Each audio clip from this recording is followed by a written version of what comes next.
menyumbang emas untuk modal perjuangan kemerdekaan Indonesia. Hasan. Sesudah Indonesia merdeka, Aceh lah yang pertama menyumbang emas untuk modal perjuangan kemerdekaan Indonesia. Aceh pula yang pertama kali memberi pesawat ketika pemerintah tidak punya pesawat karena miskin, dikirim pesawat namanya Selawah. Selawah itu solawat, itu dari Aceh.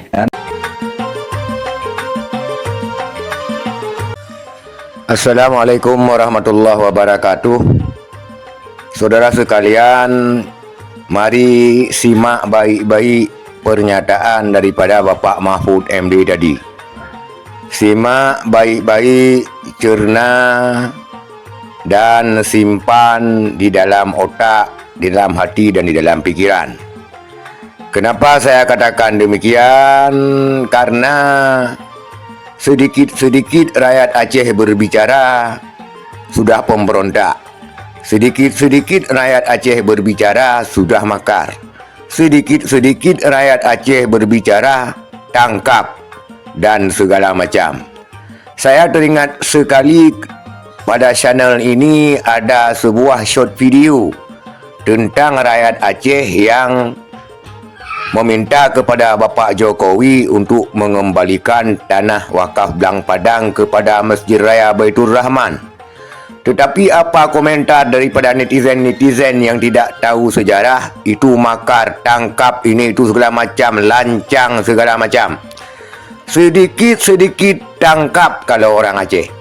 Padahal kalau disimak dari pernyataan Bapak Mahfud MD tadi, ini daripada Bapak Mahfud MD, bukan dari kami. Kalau dari kami dibilang mengada-ngada.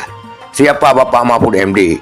Orang besar sekarang, Menko Polhukam, Profesor Doktor lagi, yang berbicara bahwa ketika Indonesia miskin, Aceh yang membantu. Ketika Indonesia sekarat, Aceh yang membantu. Ketika Indonesia merangkak-rangkak seakan putus kakinya ketika pertama kali kemerdekaan, Aceh yang memberi tongkat, yang membeli pesawat terbang. Apakah kaum-kaum kalian ada yang berbicara, ada yang menyumbang demikian? Ini perlu diperhatikan. Sehabis itu, minyak Aceh habis disedot. Hasil Aceh habis disedot untuk mensejahterakan Jakarta, membangun Jakarta, mensejahterakan elit-elit kalian. Tetapi kalian masih sembarangan menuduh orang Aceh ini itu segala macam. Ini itu makar, pengkhianat, pemberontak dan segala macam kalau ada rakyat Aceh sedikit berbicara. Ini fakta dan realita yang sampai kapanpun tidak bisa kalian pungkiri. Sampai kapanpun tidak bisa kalian hapus dari sejarah. Maka saudara sekalian, ketika Indonesia sekarang berjaya, Indonesia sekarang kaya dari hasil Aceh, berjaya karena jasa Aceh, apa yang dirasakan Aceh?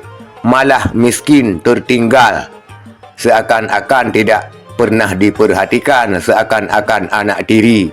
Padahal yang membesarkan Ibu Pertiwi ini Aceh.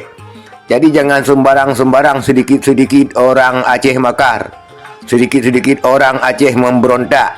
Pakai nalar yang sehat, pakai akal yang sehat, pakai naluri dan sanubari. Sehingga apa-apa yang diutarakan rakyat Aceh tidak serta-merta dihujat dan dihukum. Itulah realita sejarah yang tidak dapat dipungkiri. Siapapun, profesor manapun tidak dapat memungkiri sejarah ini. Maka inilah sedikit ulasan daripada kami rakyat Aceh. Sekian, terima kasih. Assalamualaikum warahmatullahi wabarakatuh.